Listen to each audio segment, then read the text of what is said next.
We are streaming. Hey there, one person out there, or a million. It's just hard to know, but I'm going to act like there are a whole bunch of you out there watching this live stream onto many platforms. I'm Jason Berenizer, and this is the Phenomenal Future Project. I have been doing this 18 days in a row. Today is day 19 out of a goal of 365 days in a row that I am going to be going live on all of these different platforms because number one, I want to be good at this. And I think the way to get good at things is to do them again and again and again and practice and learn and practice again and do it where it makes, where there's a little bit of something at stake, right? So you could be doing, trying to be a stand-up comedian and only doing it in your room for 15 years, but I don't know if that's the same as actually getting on stage and having people hear you laugh. So here I am. I'm going live. It's not quite the same thing, of course, as being on a stage, but you know, there's a little bit of risk here because I'm not editing this thing at all. So you're getting the complete raw version of me. Now, if you've watched any of my other videos so far, you know that I'm playing around in the NFT, blockchain, smart contract space for artists. And most of my content has been a lot of detail about what's going on in that space. You know, what the marketplaces are, what smart contracts can do, how you want to engage with your audience. So there's a little bit of online marketing component. Well, today I'm going to talk about something different.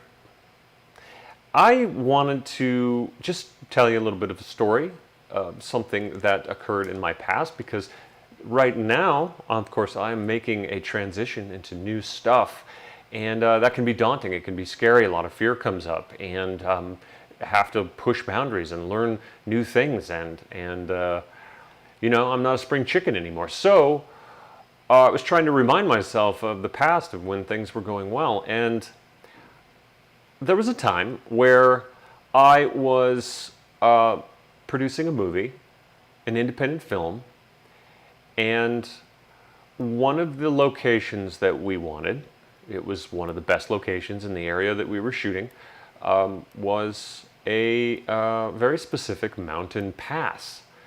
And I want to tell you a little bit of a story of how we closed down that mountain pass at a national monument without permission. And so this mountain pass, it's 2-lane road, you know, obviously weaving back and forth. At one point it comes over the crest, there's like a little viewpoint, and then it kind of winds down into this beautiful desert area. It was perfect. It was exactly what we wanted.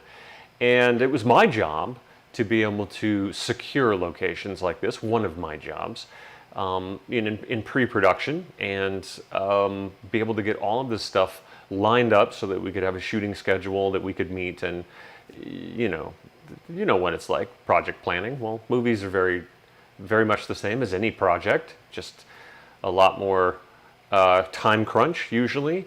And of course you got a lot of creative people, they're super fun to work with, and also have their challenges to work with. So you know, it can be stressful. Okay, so this brings up something that I probably said on these live streams before, and I certainly have gotten this advice from people. One person springs to mind, Dean Graziosi. He's one of the best online marketers in the world, among many other things. And he always talks about, and so does Tony Robbins, if you don't have the resources, you need to figure out a way to be resourceful. Now, that's a good little, you know, pithy statement, and it's something that you can, you know, stick in your brain and everything. But I often wonder, like, okay, great, what does that mean? I don't have enough money to go, you know, start a business or whatever that means. How do I pay people? How do I, you know, what does it mean? How do I be resourceful? So it requires a lot of introspection, writing stuff down, really just brainstorming and all that kind of stuff. So this was a perfect example because When I initially went to the department of the county and the National Forest Service that both had jurisdiction over this road that was going through this mountain, they first said, no, you can't film on that road in the National Monument. I'm sorry. Like it was as simple as that. It was just a straight up no. They gave me a reason. Well, there's only the one road that goes through these mountains, and if you want to go to get on the other side from this one town, you've got to go 30 miles in one direction around to get around the mountains over there, and 40 miles in another direction down, on the other side of the mountain range, just to get around it and over it and on the other side. So no, sorry, you're going to disrupt traffic. And of course, we wanted to shoot film around golden hour, which is a higher traffic time. That was evening, dusk, as the sun is doing its beautiful thing and making that golden glow. So what do you do when at first someone says no? Well, we told stories. That was the number one thing. Tried to convince them, tried to persuade them that no, we wouldn't take that much time. No, we won't be shutting down traffic for very long. We can do it in short stints, and people will only ever have to wait like 2 minutes because that's as long as any shot's going to be. And then it'll be another 20 minutes before we try to do the shot again. And they weren't having it. Okay, so of course I'm trying to line up a whole bunch of different locations all over the region. I'm making phone calls left and right. So okay, I'm gonna let that sit for a little bit. I'm gonna go work on some other things. I come back to it. I call, see if I can get another person. Maybe there's someone else. One thing that I've learned, the first no that you get, don't take that as a no, okay? Unless we're talking kind of sexual relations, all right? That's a different story altogether. But when we are talking to try to be resourceful about a project that you're doing, about a movie that you're trying to create, about an album that you're doing, about a gig that you want to do, all those kinds of things as an artist, don't take that no, okay? No means, no, I don't want to deal with that right now.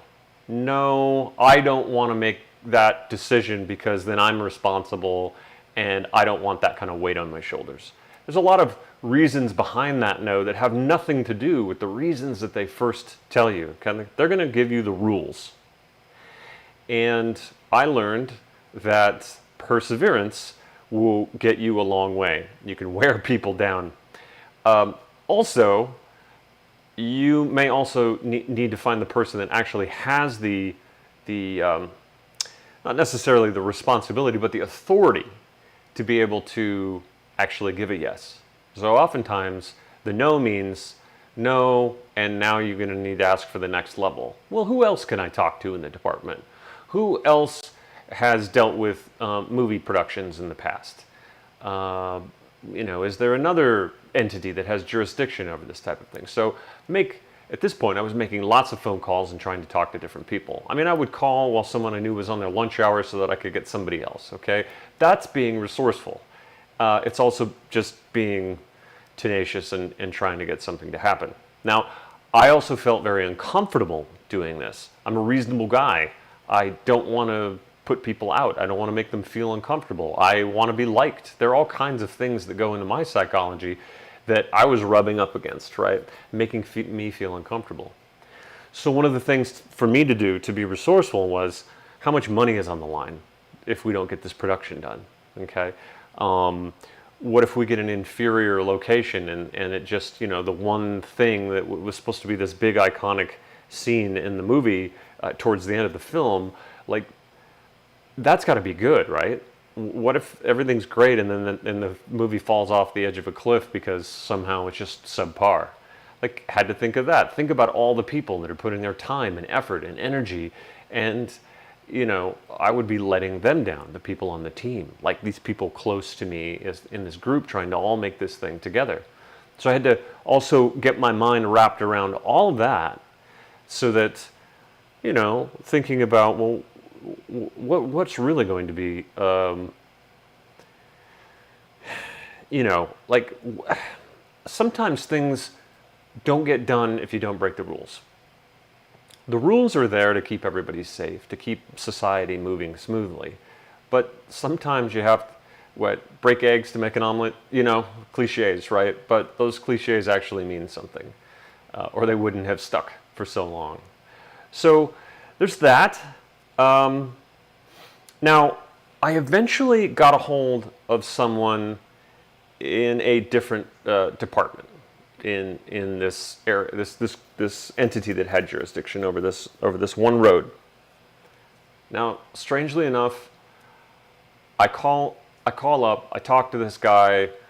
At first, he says, "Oh no, we can't do that. You can't close that road down." Well, what if we don't close the road down? What if we just, we'll film and, no, you'll still disrupt traffic, blah blah blah. Okay. But I didn't take no for an answer, and I said, "Look, here's my name, here's my number. Please, just could you pass this on to your manager?" And he pauses for a second, and he goes, Brenizer? Are you by chance related to Ed Brenizer? And I go, yeah, my grandfather, Edmund Brenizer. And he goes, yeah, Ed. He was one of my bosses way back in the day, when we were doing the interstate, building the interstate system. He was my favorite guy to work for. He taught me a lot of different things, and he was the nicest guy in the world. And he just went on and on and on about my grandfather. And strangely enough, that was the tiny little thing that opened up a crack that allowed us to relate on a personal level. Now I wasn't just some movie producer. I was an Arizona kid who was just trying to make it in the film industry, who was going out of his way to try to showcase how beautiful this area of Arizona was. A lot of the film had to do with themes of naturalism and things like that, and protecting wildlife and all of that. And so that story, along with my story, and it interconnected with his story, made all the difference. And he went out of his way to talk to all the right people in the department to be able to get us the permits to film on that road. Now, the last little piece of the puzzle here was that we still did not get permission to shut the road down. We would be able to film, but we wouldn't be able to stop traffic. And I said, of course not. We will totally follow your rules, and thank you so much. And do you want some tickets to the premiere of the film? It was a really good. He did a really good thing by us. Okay, took me a while to get there. Certainly, many people, and also it took me opening up a little bit about myself, about why was I doing this movie? Why did I even switch from physics and engineering and doing, being a scientist and an engineer and all of that to go into something totally different? What made me make that decision? He wanted that kind of interaction, not the all business that I was initially coming at the situation, trying to, I don't know, make myself feel like I was worthy of the position that I was in. And that was actually the honesty that made all the difference. So we ended up getting the shots that we needed. And the last lesson here about being resourceful is we made the choice, and I was very uncomfortable with this because of the promises that I made. Yet, we made the choice on the day to get the walkie-talkies out and the big stop signs that we had and stop traffic a number of times during the busiest time on this road. Not that it was terribly busy, right? It was in a national monument, but still, there were people that worked on the other side of that and needed to get back to the city.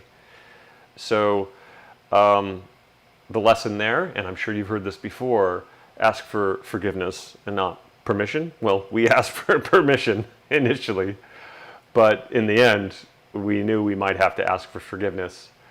and potentially pay fine. I don't know what. But, what we ended up doing was every time we stopped traffic, we would have one of our, you know, production people would walk up, with the walkie-talkie, talking, okay, hey, blah, blah, we're ready to go. You guys can do it. But they'd go up to the window of the first car that was there, and they would have them roll down their window and tell them exactly what we were doing. And then go to the next car and tell them what we were doing, so that they understood what the heck was going on and that it wouldn't take long. They were worried that, initially, right, someone stops you, you think you might be stuck there for 20 minutes, you don't know what's going on. Well, we were nice enough to tell them what was going on. They were perfectly happy to wait a few minutes for each of the shots, and then they would get to go through and on their way. So, the other thing, too, about the grandfather situation, right? This guy, him having worked for my grandfather, and just the name, which is not a normal name anywhere in the United States, but let alone in Arizona. We are the only ones in the entire western United States. Is that my grandfather was a Mason, Scottish Rite Masonry. He was 33rd degree. He was connected. But with that, he also had a high level of responsibility and accountability. And there was a point where, my grandfather found this guy homeless who happened to be a Mason. He knew the right phrases. He still had his ring. That was about the only thing that he had left. My grandfather took him in, got him a job, got him clean clothes, and turned the guy's life around. That's the kind of guy my grandfather was. So when people tell you, like your network, I'm going to do another cliche. Your net worth is equal to your network. The group of people that you cultivate, and how you act with anybody is, the base level. How the worst you are is kind of the level of your reputation. So if you're treating certain people really well, but you have disdain for others, or you treat them unkindly, there's only so long that you can do that before your reputation starts to wear thin. And I remember reading a book by a guy named Harvey Mackay, I'm not sure how you pronounce his last name, but the title of the book was Dig Your Well Before You're Thirsty. It was this idea of, you never know who you're interacting with today, how that will affect possible opportunities in the future, or someone who may potentially help you off of Skid Row if that's where you find yourself. And so, strangely enough, my grandfather's network, his relationships, they were so powerful that after he had passed away, there was still a guy, recognized the name, and it made all the difference for us to be able to do what we needed to do for that film and get those super important shots and be able to, have that artistic vision that we had come to fruition. So you never know how who you are today is going to affect your kids and their kids and their kids as well. Reputation is very important, and yet still ask for forgiveness and not for permission, because people who choose to not take no for an answer because they have such a strong conviction about how something should go, a vision that they have, a belief that they can change something in the world, or they can make something in the world. We respect that. I certainly have a lot of respect for those people. I want to be one of those people. And I am always working to become more of one of those people.